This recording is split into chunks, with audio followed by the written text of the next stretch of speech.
सुखदेव जी कह रहे हैं राजन, दैत्यों में भी भगवत भक्त हुए हैं। कौन कौन? बोले एक तो हुए हैं श्री प्रहलाद जी महाराज और एक हुए हैं राजा बलि। तो पहले प्रहलाद जी का चरित्र सुनाया। हिरण्याकश्यपु के पुत्र प्रहलाद जी 4 पुत्रों में सबसे बड़े थे। इन्हें ऐसा नारायण भक्ति का लगा, ऐसा चस्का लगा कि पिताजी समझाते समझाते थक गए। अब प्रहलाद जी का चरित्र थोड़ा संक्षिप्त सुना दें क्योंकि नंदोत्सव तक चलना है। हिरण्याकश्यपु ने बहुत विरोध किया, बेटा नारायण नाम लेना छोड़ दे, ये हमारा शत्रु है, शत्रु का नाम मत ले। प्रहलाद जी कहते हैं पिताजी तुम अहंकार में मत रहो, ये अहंकार त्याग दो।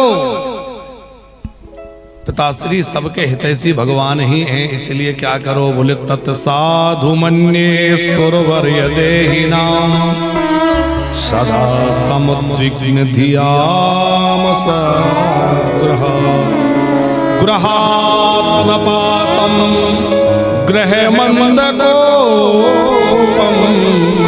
वनम गतो यत धर्माश्रय। पिताजी अपना कल्याण चाहते हो तो हृदय में श्री हरि का आश्रय ले लो, हृदय में हरि का स्मरण करते हुए किसी एकांत में चले जाओ और भगवान का भजन करो। हिरण्याकश्यप आग बबूला हो गया, मेरा पुत्र होकर मुझे ही नारायण भक्ति का पाठ पढ़ा रहा है, मेरे शत्रु का नाम लेता है। फिर हिरण्याकश्यप को लगा कि बच्चा है, बहुत समझाया, डांट फटकार की, पर प्रहलाद जी ने भगवत भक्ति नहीं छोड़ी। अच्छा एक बात है तापड़िया जी, हम लोग कहते हैं क्या करें, भजन के लिए अनुकूल समय नहीं है, करना तो चाहते हैं पर घर की स्थिति ऐसी है। हमारी चाहे जैसी परिस्थिति हो, पर क्या प्रहलाद जी जैसी परिस्थिति हो सकती है? प्रहलाद जी को पर्वतों से गिराया, जहरीले नागों से कटवाया, अग्नि में जलाना चाहा, होलिका ने लेके बैठ गई, क्या कुछ नहीं किया, फिर भी प्रहलाद जी ने भजन नहीं छोड़ा। मीरा जी के साथ कितना कुछ नहीं हुआ, विष का प्याला भेजा गया, कितना सताया गया। तो हमारी स्थितियां चाहे जितनी खराब हों, पर मीरा जी जितनी कठिनाई तो नहीं है भैया, नरसी जैसी परिस्थितियां तो नहीं है। हमें भगवान ने बड़ी अनुकूलता दे रखी है। हम तो एक बात कहते हैं, ना खुशी अच्छी है ना मलाल अच्छा है, और मेरा कन्हैया जिस हाल में रखे वो हाल अच्छा है, जैसे हाल में रखे। और ये सुख दुख हानि लाभ उतार चढ़ाव जीवन में आते रहेंगे। आप सोचे कि सब कुछ ठीक हो जाए तब भजन करेंगे, तो सब कुछ ठीक कभी नहीं होने वाला। पहले सोचते थे थोड़े बच्चे बड़े हो जाएं फिर भगवान का भजन करेंगे, फिर सोचा कि अब इनकी पढ़ाई लिखाई थोड़ा ठीक ठाक सेटल हो जाए, फिर सोचा इनके शादी ब्याह कर दें, और फिर हम कहते कि अब चलो वृंदावन भैया, वानप्रस्थ बन गया, अब चलो। अरे महाराज जी क्या चलें, अब वो छोटा वाला हमारे बिना रहता ही नहीं। लो हाँ, पहले तो थोड़ा बहुत चले भी जाते थे, अब वो और छोटे छोटे जो आ गए उनमें मोह बढ़ गया, और मोह ऐसा पड़ा रहता है कि वो मोह छूटता ही नहीं और जीवन ही पूरा हो जाता है। अच्छा एक बात बताओ, हम नहीं रहेंगे जब भी तो वो सब रहेंगे, हम चले जाएंगे जब भी सब चलेगा कि सब खत्म हो जाएगा? हमें ऐसा लगता है कि हम चला रहे हैं, पर सच्ची बात है हम कुछ नहीं चला रहे हैं, चलाने वाले तो ठाकुर जी हैं जो सब चला रहे हैं। हम तो जबरदस्ती ये अभिमान लेके बैठे कि हमारे कारण चल रहा है, मैं नहीं होऊंगा तो इस बिजनेस का क्या होगा, मैं नहीं होऊंगा तो इस घर का क्या होगा, अरे सब होता रहेगा। बस ये है कि धीरे धीरे मन इधर से हटाएं और भगवान के चरणों में। अब बोले तुम संभालो, जो करना है करो, हमें भजन करने दो। एकांत वास करके भगवान के भजन का आश्रय लो और भगवान के नाम में लग जाओ। तो प्रहलाद जी के जीवन में कितनी कठिन परिस्थिति पर उन्होंने भजन नहीं छोड़ा, नाम नहीं छोड़ा। आखिरी में हिरण्याकश्यप ने कहा, अच्छा ये बता तेरा नारायण कहाँ रहता है? प्रहलाद जी बोले, पिताजी आप ये बताओ वो कहाँ नहीं रहता है, वो तो सब जगह है। हिरण्याकश्यप बोला, जब सब जगह है तो दिखता क्यों नहीं है? प्रहलाद जी बोले, पिताजी मुझे तो सब जगह दिख रहा है, यदि आपको नहीं दिख रहा है इसका मतलब यह है कि आपकी आंखों में खराबी है, तो आप अपनी आंखों का इलाज कराओ। अरे भाई कोई वस्तु है और हमें नहीं दिख रही तो इसका क्या मतलब समझा जाएगा? आंख खराब है, देखो आंखें हैं तो सबको, पर दृष्टि सबके पास नहीं है। बहुत ध्यान से सुनना, आंखें सबके पास है पर दृष्टि सबके पास नहीं है। आंखों से देखा जाता है और दृष्टि से दर्शन किया जाता है। दृष्टि दर्शन करने का काम करता। एक आदमी डॉक्टर के पास गया, बोले डॉक्टर साहब चश्मा बनवाना है। क्यों? बोले मैं पढ़ नहीं पाता, तो पढ़ लिया करूं। डॉक्टर ने बिठाला और चेकअप किया, लेंस लगाया, पढ़ने में आ रहा है? नहीं आ रहा। और ज्यादा नंबर का लेंस लगाया, फिर और नंबर बढ़ाया, सारे लेंस खत्म हो गए, लेकिन वो व्यक्ति हर बार यही उत्तर देता है कि कुछ नहीं पढ़ पा रहा हूं। तो डॉक्टर ने पूछा कि ये बता कि कुछ पढ़ा लिखा है? बोले बिल्कुल नहीं। तो बोले जब पढ़ा लिखा नहीं है तो कैसे पढ़ लेगा? बोले मैंने लोगों से सुना था कि चश्मे से लोग पढ़ने लगते हैं। तो डॉक्टर ने उत्तर दिया, बाबरे चश्मे से भी वही लोग पढ़ पाते हैं जो वास्तव में पढ़े लिखे होते हैं। अब जिनके अंदर की समझ ही नहीं है, अक्षर ज्ञान ही नहीं है, उनके लिए चश्मा भी क्या कर लेगा? समझ तो अंदर से होती है ना, अक्षर ज्ञान। तो आंखें तो सबको हैं, पर अंदर का ज्ञान जब होगा ना तभी हमें सब दिखाई देगा कि भगवान सर्वत्र है। हमें भगवान नजर नहीं आता है, हमें मंदिरों में भगवान नहीं नजर आ रहे हैं। अच्छा, मंदिर में ही पूजा क्यों करें? पूजा तो कहीं भी, भगवान तो जब सब जगह एक समान है, हरि व्यापक सर्वत्र समाना, तो कहीं भी पूजा करें। अच्छा इसका उत्तर दो, क्या नाम है इसके छोटे वाले का? भूल जाते हैं, कन्हैया। जब भगवान सब जगह है तो मंदिर में ही जाके पूजा क्यों करें? अरे तुम तो टेंशन में आ गए। टेंशन में नहीं आना है, मौज लेते हुए चल रहा है। ये तो मौज की कथा है। देखो इतने हम कहीं ना हंसते ना हंसाते, पर ये अपने परिवार में बैठ के खूब आनंद ले रहे हैं। आनंद। तो देखो ऐसा है, मंदिर में जाके हमें ऐसा अनुभव होता है कि यहाँ भगवान बैठे हैं। लोग ऐसा कहते भी, अरे भैया मंदिर में बैठे हो यहाँ झूठ मत बोलो, मंदिर में बैठे हो कुछ गलत मत करो, कोई गलत व्यवहार कर, अरे मंदिर में ऐसा कर रहे हो, कहते हैं कि नहीं? क्यों कहते हैं? क्योंकि हमें ऐसा लगता है कि मंदिर में भगवान बैठे हैं। और जैसे हमें ये लग रहा है मंदिर में भगवान बैठे हैं, जिस दिन हर जगह ऐसा लगने लगे, फिर भले ही मंदिर जाओ या मत जाओ, जहां रहोगे वहीं भगवान प्रकट हो जाएंगे। जैसा मंदिर में अनुभव हो रहा है ना कि भगवान बैठे हैं, ऐसे ही जहां रहो वहां ये लगना चाहिए भगवान बैठे हैं। वो अनुभव हमें आना चाहिए। पहले छोटे थे तो क्या पढ़ते थे? A for apple, B for, तो ये जो पढ़ाया जाता था, अब जब बड़ी क्लास में आ गए तो भी ये सब पढ़ना पड़ता है क्या? ये सब छूट गया। तो वो अक्षर ज्ञान समझने के लिए पहले ये सब था। तो शुरुआत में जब तक हमारी वृत्ति ब्रह्माकार नहीं हो जाती, तब तक तो हमें किसी केंद्र को मान करके करना पड़ेगा। और तू कल से ऐसा नहीं पूजा छोड़ दो, बोले महाराज जी कह रहे थे अब तो हम बड़ी क्लास में आ गए, हमने ये पूरे पल बंद कर दिया, तो पूजा ही छोड़ दो ना। हमारा बस समझाने का ये मतलब है कि भैया भगवान सर्वत्र है, ये हमारी दृष्टि एक बार ऐसी बन जाए, पशु में, पक्षी में, जीव में, जंतु में, जहां देखो वहां भगवान नजर आने लग जाएं, तो फिर हम मंदिर जाएं तो भी अच्छा है, न जाए तो भी सब जगह भगवान ही मिल रहा है।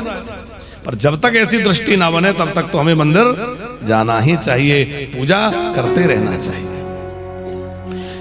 प्रहलाद जी ने कहा तुम्हें नहीं दिख रहे, मुझे तो सब जगह दिख रहे हैं, आप अपनी आंखें सही कराओ। हिरण्यकश्यप बोला सब जगह है तो इस खंबे में है। अरे बोले सब में है तो इसमें क्यों नहीं होंगे? हिरण्यकश्यप ने खंबे को तोड़ना चाहा। प्रहलाद जी ने कहा आज तो प्रकट हो जाओ, नहीं तो लोग कहेंगे प्रहलाद ने कहा था आप तो आए ही नहीं। और नरसिंह भगवान उसी समय जो है उस खंभ में से प्रकट हो गए। बोले नरसिंह भगवान की जय। नरसिंह भगवान ने ऐसी हुंकार भरी, दिशाएं के हाथी चिंगाड़ पड़े, पृथ्वी डगमगा गई, पर्वत खसकने लग गए। भयंकर रूप बनाया भगवान ने नरसिंह, आधा नर और आधा सिंह, नाम रख दिया नरसिंह। भगवान ने हिरण्यकश्यप को दबोच लिया, ना बाहर ना भीतर दहली पे ले गए, ना ऊपर ना नीचे जंघा पे पटक लिया, और सारे वरदानों की जो मांगे थे रक्षा करते हुए उसका पेट चीर दिया और समाप्त कर दिया। देवताओं ने जय जयकार करी है। बोले नरसिंह भगवान की जय हो, भक्त प्रहलाद की जय। सब देवताओं ने स्तुति करी, पर भगवान का क्रोध शांत नहीं हो रहा था। तो सबने कहा प्रहलाद जी अब तुम ही कुछ करो, तुम्हारे लिए क्रोध किया है।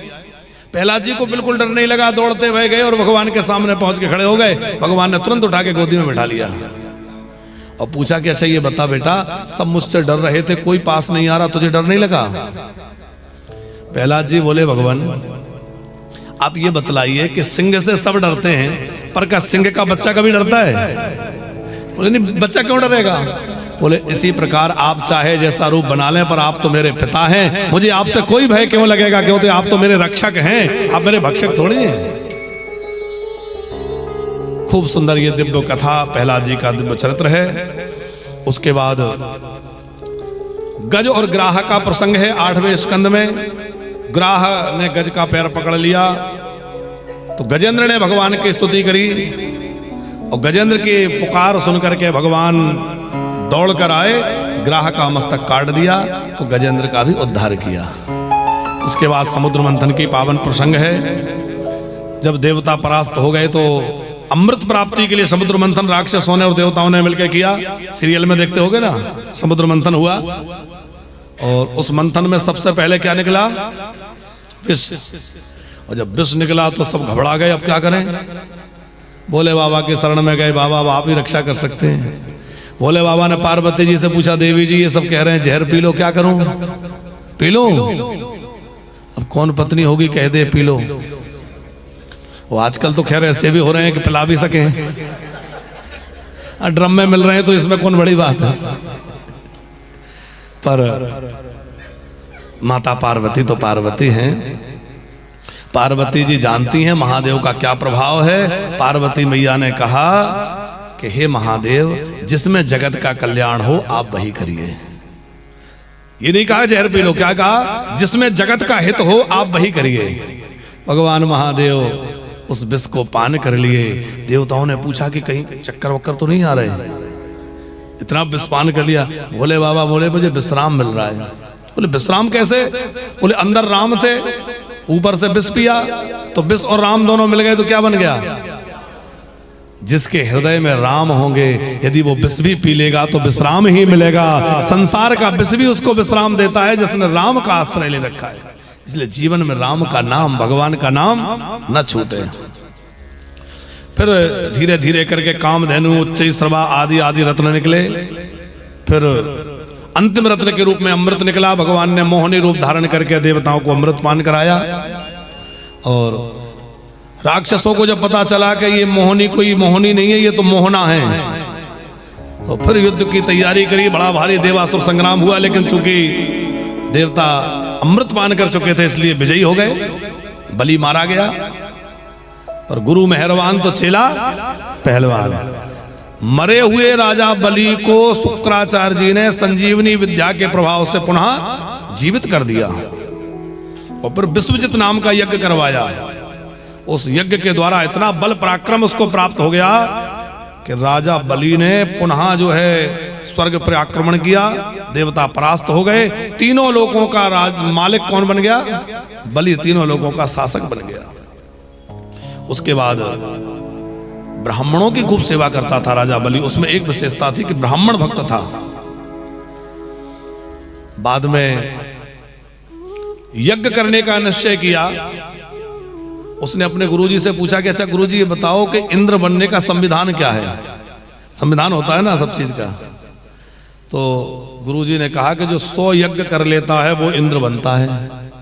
इसने कहा इसमें क्या बात है, हम कर लेते हैं 100 यज्ञ, क्योंकि संपत्ति की कमी तो थी नहीं, तीनों लोगों का मालिक था। तो 100 यज्ञ, जबरदस्ती राजा तो बन गए पर संविधानिक रूप से भी तो इंद्र बने। तो यज्ञ करने की शुरुआत करी। एक के बाद एक यज्ञ, एक की पूर्णाहुति हो और दूसरे का झंडा गड़ जाए। 99 यज्ञ पूर्ण हो गए और 100वां यज्ञ करने की जैसे तैयारी थी तो उसी समय भगवान पधारे। बड़ी सुंदर कथा है कि जब अपने पुत्रों को दुखी देखा तो माता अदिति ने अपने पति कश्यप जी से प्रार्थना करी कि ऐसी कोई युक्ति करिए कि मेरे बेटों को उनका खोया हुआ स्वर्ग, उनका राज्य उन्हें मिल जाए। तो कश्यप ऋषि ने अपनी पत्नी अदिति को एक व्रत बतलाया। उस व्रत का नाम है पयोव्रत। ये फाल्गुन के मास में होता है। यदि किसी के यहाँ संतान नहीं हो रही है या कोई उत्तम संतान चाहता है तो इस व्रत के करने से संतति प्राप्त होती है। ये बड़ी श्रेष्ठ संतान की प्राप्ति कराने वाला अद्भुत व्रत है। फागुन के महीने में शुक्ल पक्ष की प्रतिपदा से द्वादशी तक 12 दिन का ये व्रत है, जिसमें गाय का दूध पी के करना होता है। लेकिन ध्यान रहे, गाय का दूध पी के थैली का दूध नहीं। हाँ, अब आजकल हमने गैया को तो छोड़ दिया। अब चाहे रुद्राभिषेक करना हो तो थैली का। अच्छा, एक बात हमें बड़े आश्चर्य लगता है कि शिव जी के मंदिर में लोग जाएंगे तो थैली के दूध से तो अभिषेक करेंगे। वो नंदी बैठे रहते हैं तो उनके कान में कुछ कहते हैं, इधर कहते हैं नंदी के कान में। हमें हंसी आती है कि मंदिर में नंदी के कान में अपनी कामना कह रहे हैं और सड़क पे नंदी घूम रहा है बेचारा, उसमें डंडे मार रहे हैं। असली नंदी को डंडे मार रहे हो। यदि महादेव जी को प्रसन्न करना है तो असली नंदी की भी रक्षा करने का दायित्व उठाओ भैया। गो रक्षा का भी व्रत लो जीवन में। गोविंद तभी प्रसन्न होंगे जब गैया प्रसन्न रहेगी। भगवान का अवतरण बार बार होता है। विप्र धेनु सुर संत हित, गाय के लिए भगवान बार बार आते हैं। गोपाल के घर भगवान क्यों आए? सेठ जी, राम अवतार में भगवान बढ़िया गैया सेवा नहीं कर पाए क्योंकि राजमहल में रहे तो गो सेवा करी तो पर वैसी कर नहीं पाए जैसा मन भर के करनी थी। तो ठाकुर जी ने सोचा कि इस बार तो मैं राज परिवार में आया था, अगली बार जब अवतार लूंगा तो किसी ग्वाले के घर जाके जन्म लूंगा ताकि जी भर के गैया की सेवा करूं, खूब गोचारण करूं और खूब गो सेवा करूं। यदि हम लोग गो सेवा नहीं कर रहे हैं तो कितनी भी कथा सुने, कितना भी कुछ करें, पर श्री कृष्ण उतने प्रसन्न नहीं होंगे जितना होना चाहिए, क्योंकि श्री कृष्ण की आराध्या गो माता है। आप अपने घर में रख के करो, अपने आसपास गौशाला है वहां करो, चाहे जहां करो, पर कुछ ना कुछ अंश में गौ सेवा अवश्य सबको करनी ही चाहिए, क्योंकि गाय हमारे धर्म की आधारभूत है, मूल है। तो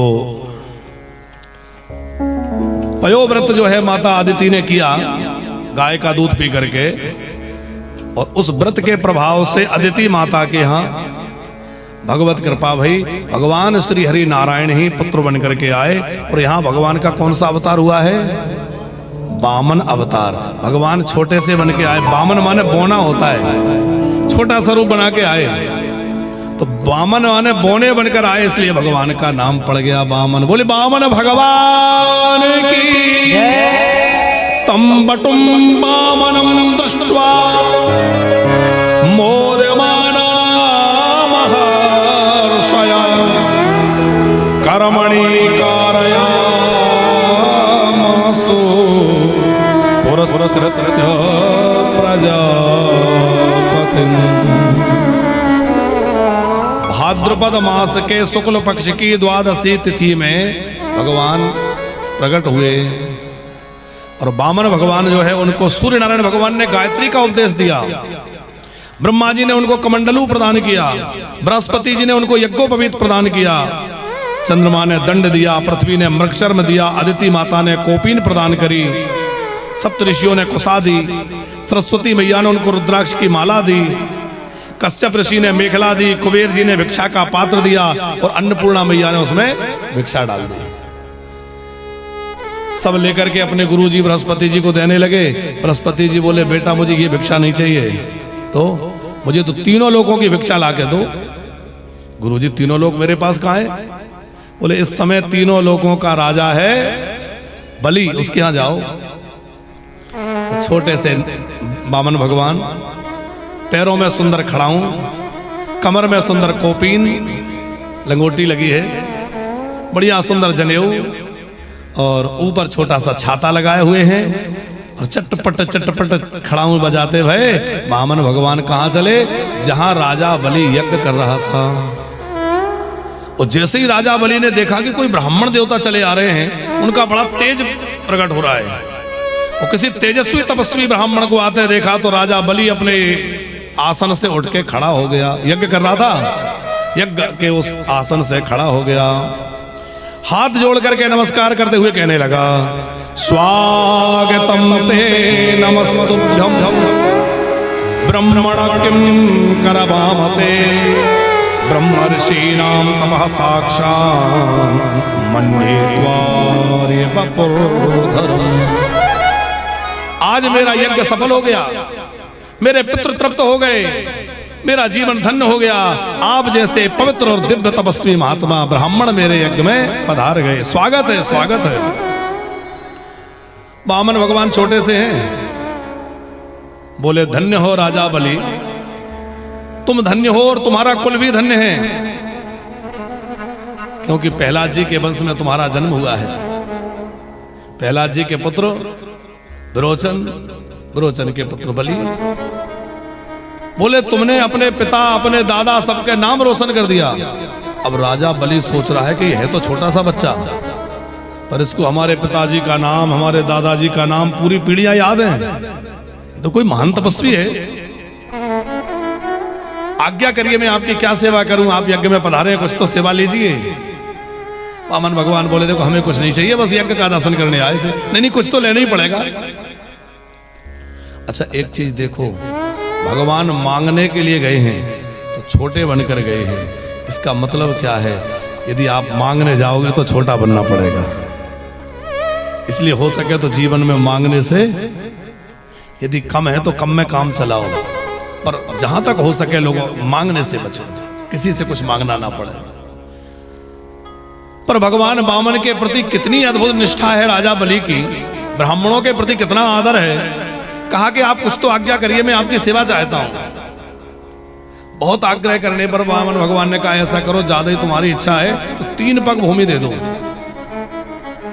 राजा बलि को पहले तो हंसी आई, क्या मांग रहा है ये बच्चा, छोटा बच्चा है, बुद्धि भी वैसी है। मेरे सामने खड़ा होकर कह रहा है 3 पैर भूमि। वामन भगवान बोले राजन मैं एक बात तो बताना भूल ही गया कि वो 3 पैर भी मेरे पैरों से नापूंगा मैं, और किसी के से नहीं। अब तो राजा बलि और चक्कर में पड़ गया, तेरे इतने इतने से तो पैर है। अरे 3 पग ही लेना है तो कोई बड़ा, हमारे इतने बड़े बड़े राक्षस हैं, एक पैर यहां तो ये दूसरा पैर अगले गांव में रखेंगे, 3 गांव तो आ जाएंगे। वामन भगवान बोले हम बड़े संतोषी हैं, हमें ये सब नहीं चाहिए, हमें बहुत है इतना। राजा बलि बोला जहां मर्जी नाप लो। बोले ऐसे नहीं, पहले संकल्प करो। कोई भी दान करो तो संकल्प पूर्वक करना चाहिए। पूरा दान का फल तभी मिलता है जब संकल्प सहित करो। संकल्प करो। और राजा बलि संकल्प के लिए जैसे ही हाथ में जल लेने लगा तो वो जल वाली जो वो झारी थी ना, उसकी टोटी में शुक्राचार्य जी छोटा सा रूप बना के बैठ गए। जल ही नहीं निकलेगा तो कहां से? वामन भगवान समझ गए, उन्होंने अपने आसन में से कुसा निकाली, उसमें चला दी। शुक्राचार्य जी की आंख में जाके लगी, एक आंख चली गई। मानो भगवान कहना चाहते हैं 2 तरह की नजर मत रखो, एक दृष्टि रखो। अब शुक्राचार्य जी मंत्र ना बोले, वामन भगवान बोले राजन वो वाला मंत्र हमें भी आता है, आप कहो तो हम बोल रहे। हाँ बोलिए। राजा बलि ने जल ले लिया, संकल्प हुआ, वामन भगवान ने संकल्प उड़वा दिया। और शुक्राचार्य जी ने समझाया था कि सावधान, ये ना वामन है ना त्रेपण है, ये साक्षात भगवान है। एस वैरोचने साक्षात भगवान विष्णुरव्यया कश्यपाद ज्योतिर्जातो देवानां कार्य साधक। देवताओं के कार्य सिद्धि के लिए साक्षात नारायण आए हैं। मान नहीं रहा था राजा बलि ने कहा कि यदि ब्राह्मण है तो दान लेके चलते बनेंगे, और भगवान है तो और अच्छी बात है कि सारी दुनिया जिससे मांगती है वो मुझसे मांग रहा है। मेरा बड़ा भाग्य है, ब्राह्मण है तो भी दूंगा, और भगवान है तब भी। धन्य है राजा बलि की निष्ठा। 3 पग भूमि के दान का निश्चय किया, संकल्प किया, और भगवान वामन से विराट बन गए। भगवान ने ऐसा विराट रूप बनाया है, क्या कहना। इतना विराट रूप प्रभु ने धारण कर लिया कि एक पैर में तो ऊपर के सारे लोग नाप लिए, दूसरे पैर में नीचे के सारे लोग नाप लिए। अब बोले तीसरा पैर कहां रखूं, क्योंकि 2 ही पैर में सब कुछ चला गया। राजा बलि ने मस्तक झुका दिया और कहा, भगवान आप तीसरा पैर मेरे मस्तक पर रख दीजिए, क्योंकि दान बड़ा है कि दाता? बोले दाता बड़ा है। बोले अभी मैं तो खड़ा हूं, मेरे ऊपर पैर रखिए। कितनी निष्ठा होगी राजा बलि की, उसको क्रोध नहीं आया कि ये क्या किया आपने, न तो मस्तक हो गया। राजा बलि के सिर पर भगवान ने तीसरा पैर रखा और राजा बलि की पत्नी जो विंध्याबली है उसने भी भगवान की बड़ी स्तुति करते हुए कहा, प्रभु आज आपने आके बड़ी कृपा करी। और कोई होती तो कहती कि अच्छा छलिया, मेरे पति से सब कुछ छीन लिया, पर धन्य है उसकी निष्ठा। वो बोली, प्रभु आपने मेरे पति पर बड़ी कृपा करी। बड़ी सुंदर लीला है। अब हम लोग आगे नंदोत्सव में चलेंगे। उसके पहले, नंदोत्सव के पहले हमारे यजमान जी की सबकी इच्छा थी कि बामन भगवान की झांकी का भी दर्शन हो, तो बामन भगवान की झांकी का दर्शन हम लोग करेंगे और बामन भगवान का दर्शन करके फिर हम लोग आगे बढ़ेंगे और नंद महोत्सव में चलेंगे। तो जो लोग इस समय आस्था चैनल के माध्यम से कथा श्रवण कर रहे हैं, आज तो बड़ा दिव्य नंद महोत्सव है, तो 7 बजे के बाद के प्रसंग के लिए, नंद महोत्सव का आनंद लेने के लिए आप लोग हमारे YouTube चैनल पर आ जाइए और YouTube चैनल के माध्यम से आगे के प्रसंग को श्रवण कर पाएंगे। अभी हमने जो गुरु पूर्णिमा महोत्सव की जानकारी आप सबको दी, तो जो भी लोग गुरु पूर्णिमा महोत्सव में अपने अष्टोत्तर पाठ में भागवत पाठ बिठाना चाहें या आना चाहें तो वो भी अपना आने की सूचना पहले से प्रदान करेंगे। वानप्रस्थ में आप लगातार सेवाओं में रहते हैं, तो जो भी वानप्रस्थ से जुड़ना चाहे वो संपर्क करके वानप्रस्थ के नंबरों पे और जानकारी ले सकते हैं। आइए वामन भगवान का दर्शन करें। बोले वामन भगवान के। तेरे द्वारे खड़ा भगवान,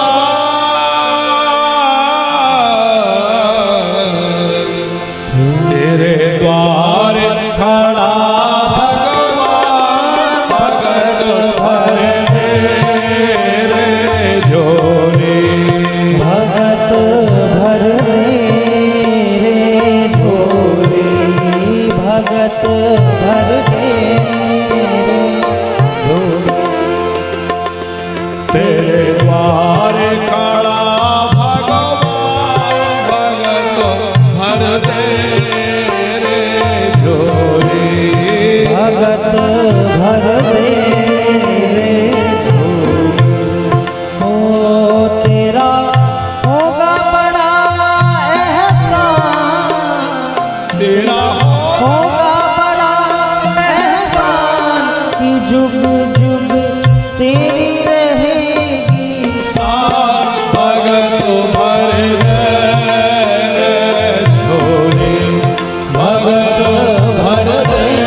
डोल उठी है सारी धरती, डोला गगन है सारा।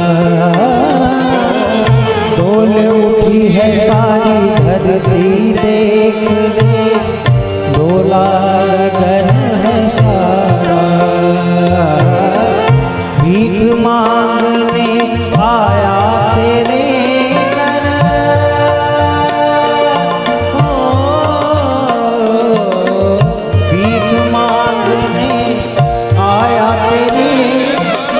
जगत का पालन हारा रे, जगत का पालन हारा। मैं आज तेरा मेहमान, मैं आज तेरा मेहमान, करके मुझसे जरा पहचान। भगत भर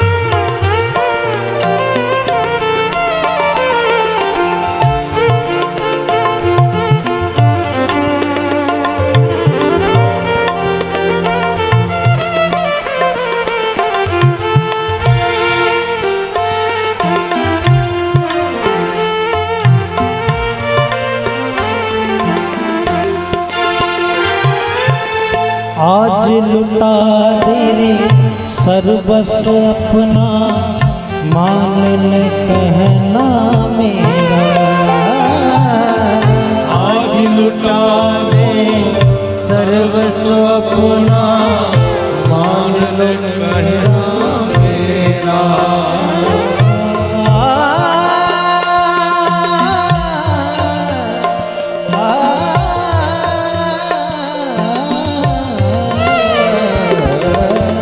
आज लुटा दे सर्वस्व अपना, मान ले कहना मेरा।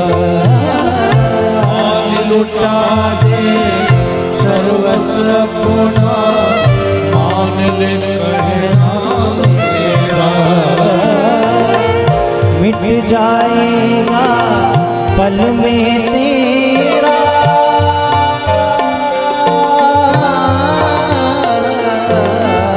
मिट जाएगा पल में तेरा, जन्म जन्म का फेरा रे, जन्म जन्म का फेरा।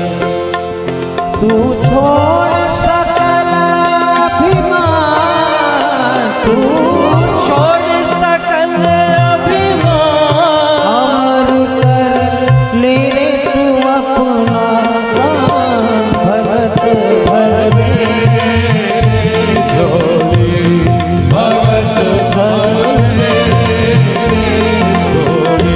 तेरे द्वार भरा भगवान, भगत भर दे रे झोली, भगत भर दे झोली। वो तेरा होगा बड़ा एहसान, तेरा होगा बड़ा एहसान, जुग जुग तेरी रहेगी शान। भगत भर दे झोली, भगत भर दे झोली। वो तेरे द्वार खड़ा भगवान, भगत भर दे झोली, भगत भर दे, भगत भर दे रे झोली,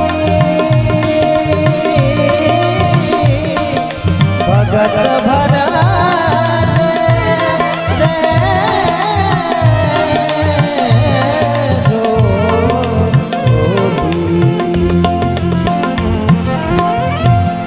बोले भक्त वत्सल भगवान की, पावन भगवान की। भगवान ने राजा बलि के यहाँ पहुंचकर बलि को सनाथ किया है, और बलि जैसा दान आज तक कोई नहीं कर पाया। अभी रख ले इनको, थोड़ी देर रख लीजिए, और अभी हम लोग नंद महोत्सव में सबको उड़ाएंगे ये, थोड़े से देर बैठ जाए। राजा बलि जैसा दान कोई नहीं कर पाया, इसलिए बलि का दान जगत में प्रसिद्ध हो गया। और जब भी कोई विशेष दान करता है तो उसको कहते हैं बलिदान, माने बलि जैसा दान। राजा बलि का बहुत विशेष दान, जिसने अपना सर्वस्व तो दे ही दिया, अपने आप को भी दान कर दिया। भगवान का वामन अवतार हुआ, बाद में भगवान का मत्स्य अवतार हुआ। मत्स्य अवतार की कथा है, और उसके बाद नवम स्कंद है। नवे स्कंद में सूर्य वंश का वर्णन है, बाद में चंद्रवंश का वर्णन है। नौवा स्कंद जो है उसमें मूल रूप से सूर्य वंश का वर्णन है, और सूर्य वंश में हमारे राम जी पधारे, और चंद्रवंश में श्री कृष्ण पधारे। सूर्य वंश का शुभारंभ कहां से हुआ है? ब्रह्मा जी, उनके पुत्र मरीचि ऋषि, मरीचि ऋषि के पुत्र अंगिरा, मरीचि ऋषि के पुत्र कश्यप ऋषि, कश्यप ऋषि के पुत्र हुए वैवस्वान सूर्य, और वैवस्वान सूर्य के पुत्र हुए श्राद्ध देव मनु, और मनु महाराज के 10 पुत्र हुए इक्ष्वाकु, नृग, शर्याति, दृष्ट, करुष, नश्यति, पुषग्न, नभग, कवि और दृष्ट। इन्हीं के वंश में नभग के पुत्र नाभाग और नाभाग के पुत्र हुए अम्बरीश, जो महान भगवत भक्त जिनकी दुर्वासा जी ने भक्ति की परीक्षा ली, उन अम्बरीश जी का पावन चरित्र है। अब आप लोग नंद महोत्सव की तैयारी में, इसलिए थोड़ा जल्दी जल्दी चलेंगे। हाँ, अभी तो राम जी आएंगे। देखो, सूर्य वंश में बड़े बड़े प्रतापी राजा हुए। किसी ने सत्य को प्रकट किया, किसी ने दान को प्रकट किया, किसी ने सेवा को प्रकट किया, किसी ने सत्य को प्रकट किया, और एक ऐसे राजा हुए जिन्होंने परम ब्रह्म परमात्मा को प्रकट किया। कौन है वो? तो हम लोग सीधे सरयू मैया के तट पर जो बसी है अयोध्या नगरी, सीधे अयोध्या जी चलते हैं और बड़ी सुंदर गोस्वामी जी की पंक्तियों का आश्रय लेकर के राम जन्म के प्रसंग की ओर चलें। अवधपुरी रघुकुल मणि राहो, अवधपुरी रघुकुल मणि राहो, वेद विदित तेहि दशरथ नाहो, वेद विदित तेहि दशरथ नाहो,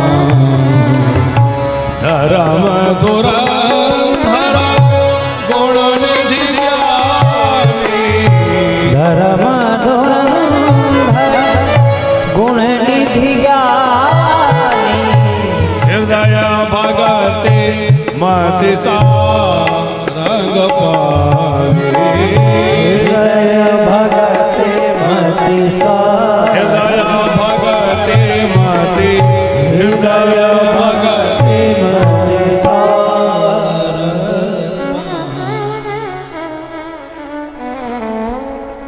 बड़ी सुंदर पंक्तियां गोस्वामी जी की हैं राम जन्म के प्रसंग में कि सरयू जी के तट पर बड़ा दिव्य नगर है। क्या नाम है? अयोध्या। अयोध्या का मतलब है युद्ध में जिसको जीता ना जा सके वो अयोध्या। दूसरा नाम है अवध, जिसका कभी नाश ना हो, जो नष्ट ना हो, वो है अवध। अनेक प्रतापी राजा वहां राज्य किए। सूर्यवंशी सभी राजाओं की राजधानी अयोध्या रही, पर दशरथ जी के लिए लिखा है रघुकुल मणि। क्यों? बोले इन्होंने राम जी को प्रकट कर दिया, परम ब्रह्म को पुत्र बना दिया। बड़े धर्म धुरंधर हैं, गुणनिधि हैं, ज्ञानी हैं, 3 रानियां हैं। अच्छा, दशरथ जी क्या है थोड़ा समझेंगे। दशरथ जी हैं वेद का स्वरूप। वेद को धारण करने वाले कौन है? ब्रह्मा जी। और ब्रह्मा जी का एक नाम है अज। अज भी एक नाम है ना। अज ब्रह्मा जी जो है वेदों को धारण करते हैं। और दशरथ जी के पिताजी का नाम क्या है? अज। अज के पुत्र दशरथ हैं। वेद में 3 कांड हैं, ज्ञान कांड, उपासना कांड, कर्म कांड। और दशरथ जी की कितनी रानियां हैं? कौशल्या जो है वो ज्ञान कांड है, बड़ी ज्ञानी है कौशल्या। सुमित्रा उपासना कांड है, और कैकेयी कर्म कांड है। कर्म कांड में कुछ ऐसी भी चीजें होती हैं जिन पर टीका टिप्पणियां होती हैं, इसलिए कैकेयी के द्वारा कुछ ऐसे भी कार्य हुए कि जिनको लोग गलत मानते हैं कि कैकेयी ने राम वनवास करा दिया। लेकिन सच्ची बात यह है कि कैकेयी जैसी कोई महान नहीं हो सकता। कैकेयी तो बड़ी महान है। आपको कभी कैकेयी का पूरा चरित्र सुनाएंगे। कैकेयी ने भरत के लिए राम को नहीं त्यागा, बल्कि बाबूजी कैकेयी ने राम के लिए भरत को त्याग दिया। वो जानती थी कि राम वनवास के बाद मुझे कभी भी मेरा बेटा पुत्र मेरा जो है मुझे कभी मां नहीं कहेगा। पर उसको लगा भले ही मुझे मेरा बेटा छोड़ दे, पर मैं अपने राम की प्रसन्नता के लिए वही करूंगी जो राम चाहते हैं। और राम चाहते थे कि वन मिले, तो कैकेयी ने वनवास की लीला रची। सुमित्रा उपासना कांड है, कैकेयी कर्म कांड है, कौशल्या ज्ञान कांड है।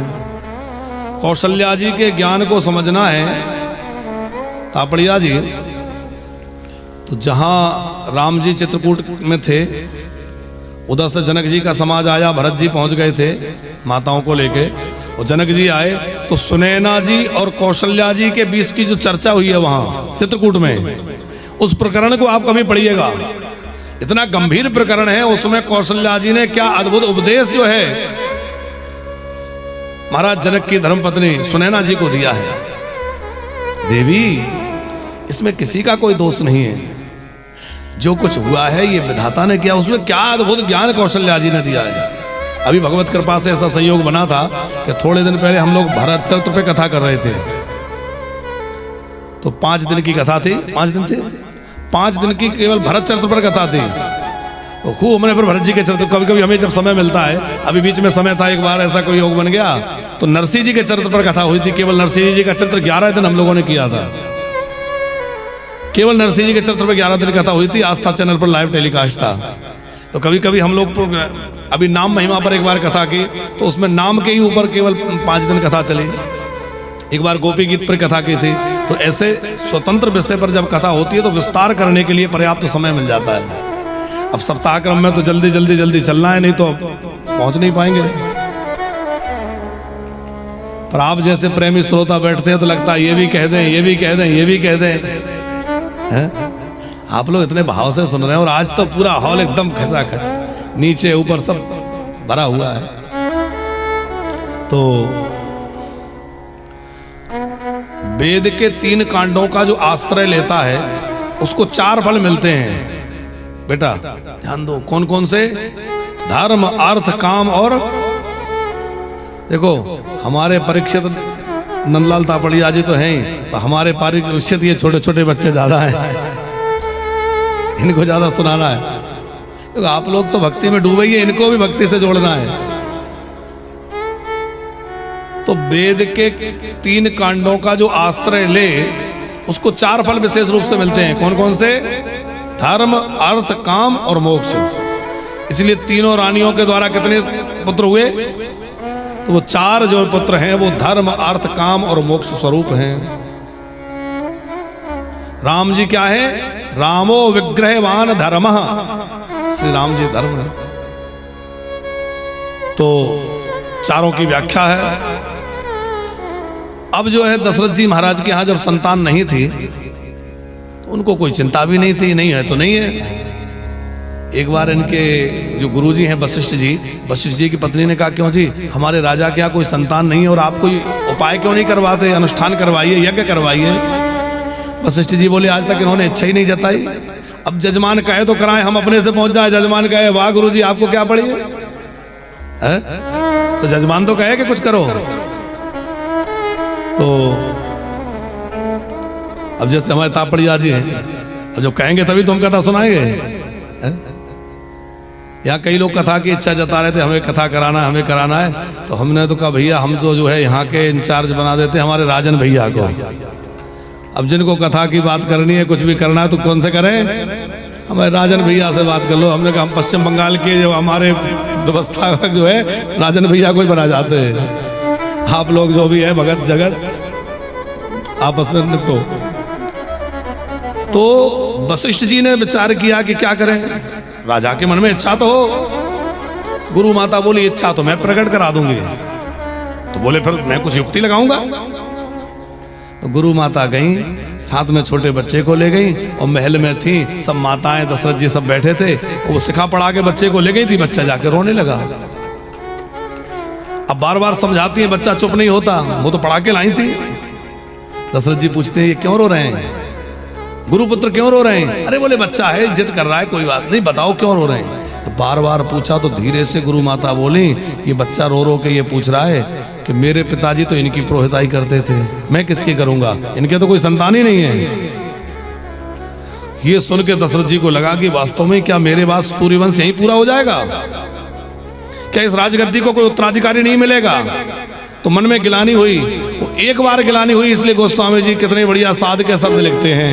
एक बार भूपति मन माहे, एक बार भूपति मन माहे, आयो गालानि मोर सुत नाहे, भयो ग्लानि मोरे सुत बार भूपति मन माही, एक बार भूपति मन माही, भयो गलानी मोर सुत नाही, भयो ग्लानि मोरे सुत नाही। भयो गलानी। अब गलानी मन में हुई। अच्छा, मन में कोई तकलीफ हो, परेशानी हो तो कहां जाना चाहिए? दो दरवाजे हैं, एक गोविंद के द्वार में और या गुरु के द्वार में, दो ही जगह हैं। दुनिया के सामने अपने दुखड़े मत रोइएगा, क्योंकि आप दुनिया के सामने रोएंगे तो लोग पूछ तो लेंगे बड़े हंस हंस के, और बाद में दुनिया में उड़ाएंगे। अब आया मजा, ऐसा हो रहा है। इसलिए अपनी बात या तो गुरु या गोविंद। दशरथ जी कहां गए? गुरु ग्रह गाया वो तुरंत महिपाला, गुरु ग्रह गया हूँ तुरंत महिपाला, गुरु ग्रह गाया वो तुरंत महिपाला, गुरु ग्रह गया हूँ तुरंत महिपाला, चरण लागी कर विनय बेसारा, शरण लागी कर विनय सारा। गुरु जी के चरणों में प्रणाम किया, सारी बात रखी, अपना सब सुख दुख सुनाया। अच्छा, आप लोग नाराज तो नहीं होंगे, आज थोड़े से लेट हो रहे हैं। हमारा प्रयास रहता है सही समय पे, हाँ? नहीं होना, प्रयास रहता है सही समय पे पूरा कर दे, पर आज हमारे तापड़िया जी कह रहे हैं थोड़ी तो राम कथा सुनाओ, तो राम जी के जन्म की थोड़ी चर्चा करके अपन नंदोत्सव में चलते हैं। गुरु जी को अपना केवल दुखड़ा ही नहीं सुनाया, अपना सुख भी सुनाया। गुरु जी के यहाँ जाओ तो केवल दुखड़ा मत रो, जो अच्छी बातें हैं वो भी सुनाओ और जो तकलीफ है वो भी सुनाओ। निज सुख दुख सब गुरु ही सुनावा, निज सुख दुख सब गुरु ही सुनावा, अपना सुख भी कहा और दुख भी कहा। और कहा कि गुरुजी अभी तक कोई संतान नहीं हुई। गुरुजी बोले धैर्य धारण करो, बोले कब तक? चौथापन आ गया।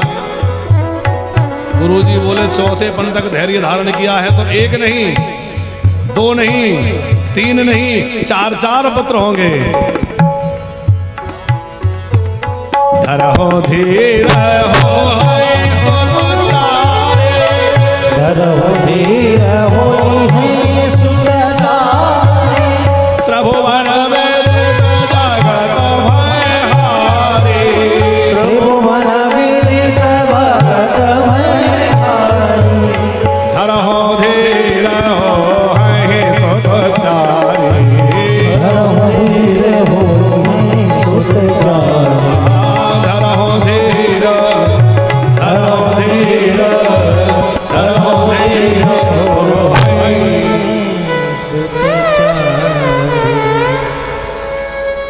दशरथ जी ने गुरु जी के वचनों पे इतना भरोसा कि घर चले गए।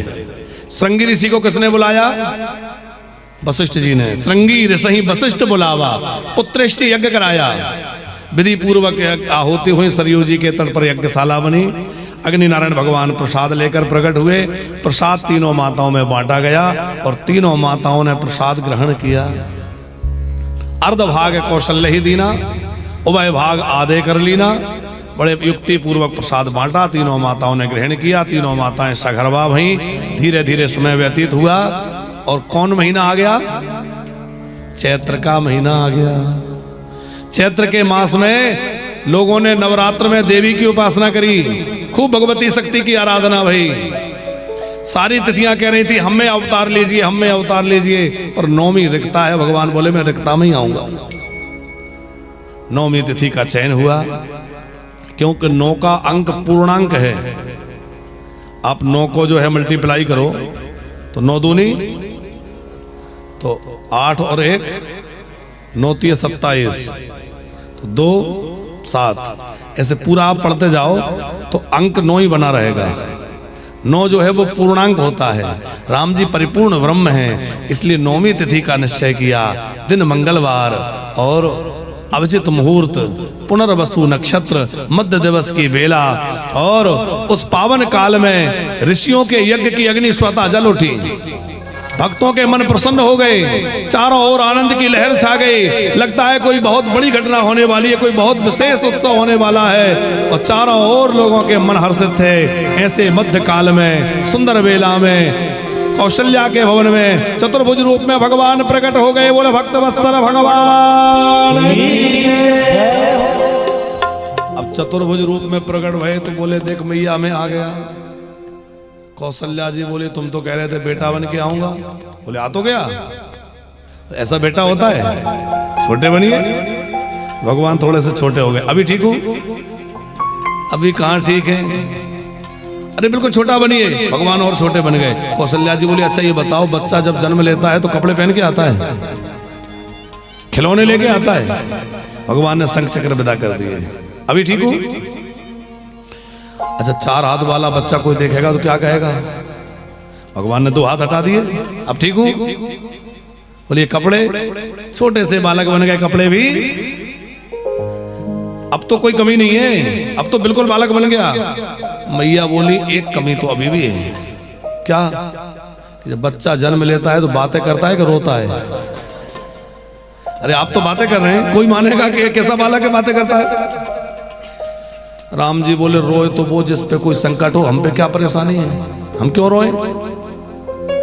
कौशल्या जी बोली सारी दुनिया अपनी विपत्ति में रोते हैं, पर एक आप हैं कि विपत्ति भक्तों पर होती है और आंसू आपकी आंखों से निकलते हैं। आपके भक्त परेशानी में कष्ट में इसलिए रोइए। और जैसे ही सुना अच्छा मेरे भक्त कष्ट में है तो राम जी रोए तो फिर थोड़ा बहुत नहीं रोए।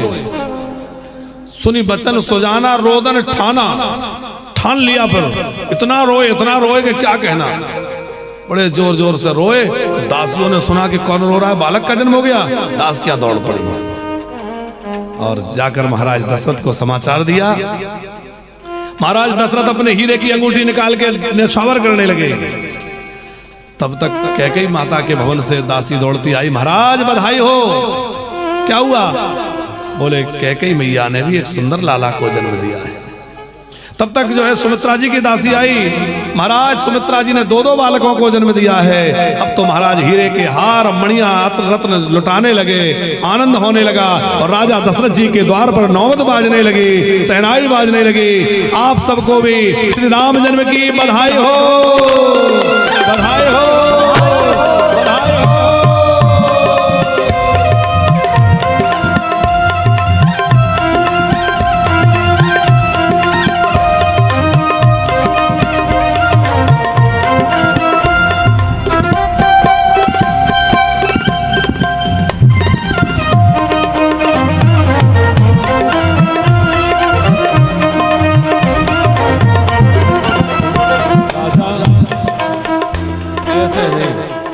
अपन लोग पूरा जोर लगा देते हैं, ये लोग हाथ ताली भी नहीं बजाते।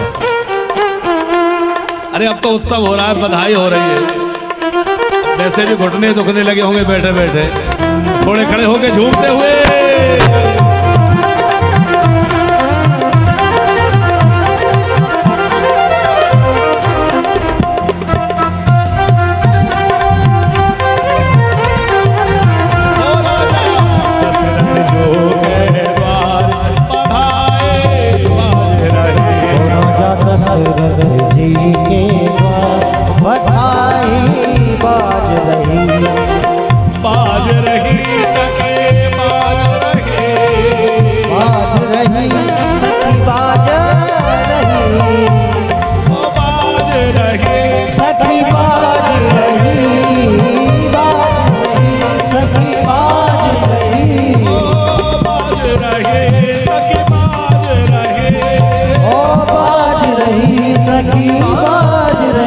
राजा दशरथ जो के हो, राजा दशरथ जो के द्वार बधाई बाज रहे। राजा दशरथ जी के द्वार बधाई बाज रहे।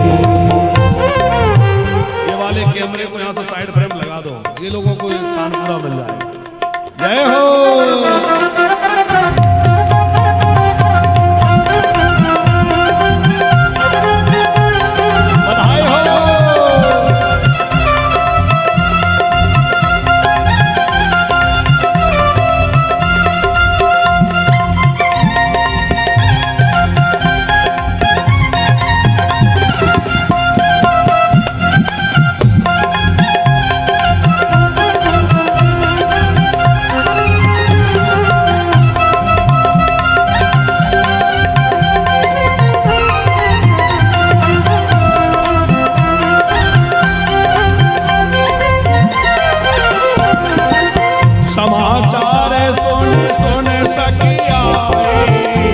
समाचार सुनी सुनी सखी आई, समाचार सुन सुन सखी आई, समाचार सुनी सुनी सखी आई, ओ सुन सुन सखी आई, ओ सुन सुन सखी आई, ओ सुन सुन सखी आई, सुन सुन सखी आई, समाचार सुन सुन सखी आए, समाचार सुन सुन सखी आई। सब सखियां कैसे आ रही हैं? हर किए रे सहज श्रृंगार, किए रे सहज श्रृंगार, बधाए बाजे रहे, राजा दशरथ जी के द्वार बधाई बाज रही। बधाई हो।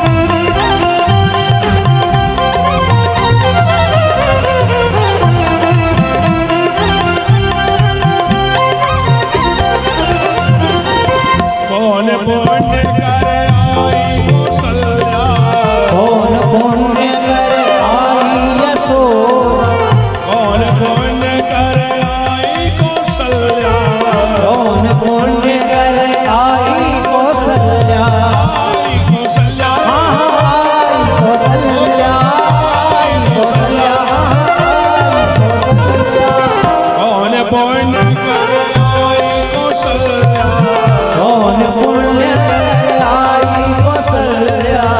गोद भरी रे करतार, है हो आजी गोद भरी रे करतार, बधाए बाज रहे, राजा दशरथ जी के द्वार बधाई बाज रही। जय हो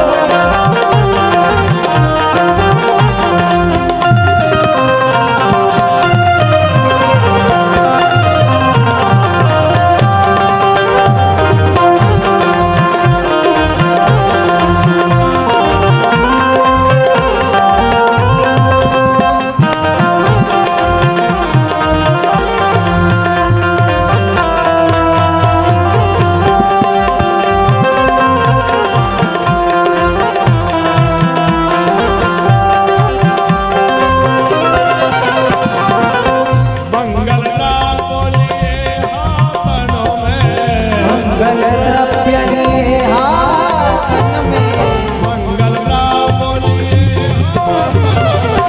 मंगल द्रव्य लिए बोलिए हाथों में, लिए हाथन में, हाथन में लिए हाथन में, मंगल राम बोलिए हाथों में, मंगल द्रव्य लिए हाथन में। सब गावत मंगलाचार, हो सब गावत मंगलाचार, बधाए बाज रहे, राजा दशरथ जी के द्वार बधाई बाज रही। ओ बाज रही हो सखी बाज रही, ओ बाज रही सखी बाज रही, ए हरे बाज रही हो सखी बाज रही, बाज रही सखी बाज रही। राजा दशरथ जो के द्वार बधाए बाज रहे, राजा दशरथ जी के द्वार बधाई बाज रही। राजा दशरथ जो के द्वार बधाए बाज रहे, राजा दशरथ जी के द्वार बधाई बाज रही। दशरथ जो के द्वार बधाए बाज रहे, राजा दशरथ जी के द्वार बधाई बाज रही। ओ अवध में आनंद भया, राजा राम की सदा के लाला भया, हो जय लल्ला राम की अवध में आनंद भया, लल्ला राम ओ